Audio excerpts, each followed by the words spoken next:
What if you didn't just inherit your grandmother's eyes, but her secret pie recipe, encoded directly in your DNA?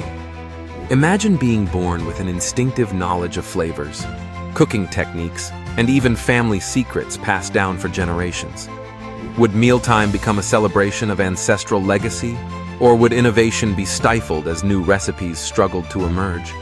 Perhaps the world would divide into flavor lineages, each with their own signature dishes. Would dinner parties be predictable, or would genetic crossovers spark delicious new fusions? The kitchen would never be the same.